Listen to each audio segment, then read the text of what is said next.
Sir Palakurthi Satish అతని పేరు, నేను లవేష్ అతని పేరు. వాళ్ళ నాన్న పేరు పాలకుర్తి సంతోష్, వాళ్ళ అమ్మ పేరు పాలకుర్తి విజయ.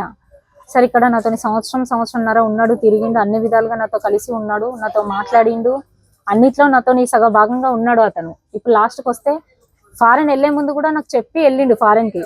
ఇప్పుడు లాస్ట్కి వస్తే ఫారెన్ వెళ్ళి వచ్చిన తర్వాత వాళ్ళ అమ్మ నాన్నకు భయపడి వాళ్ళు ఏం చెప్పారో తెలియదు సార్. దానికి భయపడి నన్ను చేసుకోను, నువ్వు నాకు వద్దు, నేను నిన్ను వాడుకున్నా, ఏదో టైంపాస్కి మాట్లాడినా వాడుకున్నా అయిపోయింది, నువ్వు నాకు వద్దు, నేను చేసుకోను, వేరే పెళ్లి చేసుకోను, నన్ను బ్లాక్మెయిల్ చేయడం, నాతో ఇష్టం వచ్చినట్టుగా ప్రవర్తించడం, పెళ్ళైనా కానీ నువ్వు వేరే పెళ్లి చేసుకొని పోయినా నేను నీతో కలిసి ఉంటా, నువ్వు నా అదేంటి అన్ని విధాలుగా నేను నిన్ను చూసుకుంటా అనడం, అతను ఇష్టం వచ్చినట్టుగా మాట్లాడడం. సార్ నాకు ఎంగేజ్మెంట్ అయింది, మళ్ళీ ఎంగేజ్మెంట్ అయినా కానీ క్యాన్సిల్ చేసుకొని నేను ఉండగా ఎందుకు ఎంగేజ్మెంట్ చేసుకుంటున్నావు అని మాట్లాడిండు. ఎన్ని సంబంధాలు వచ్చినా క్యాన్సిల్ చేసుకో అన్నాడు, క్యాన్సిల్ చేసుకున్నా. ఇప్పుడు లాస్ట్కి వస్తే చేసుకోండి అంటున్నాడు సార్. నాకైతే ఎవరు రారు, నాకు నాన్న లేడు నన్ను చేసుకోవడానికి. చేస్తే మీరే న్యాయం చేయాలి.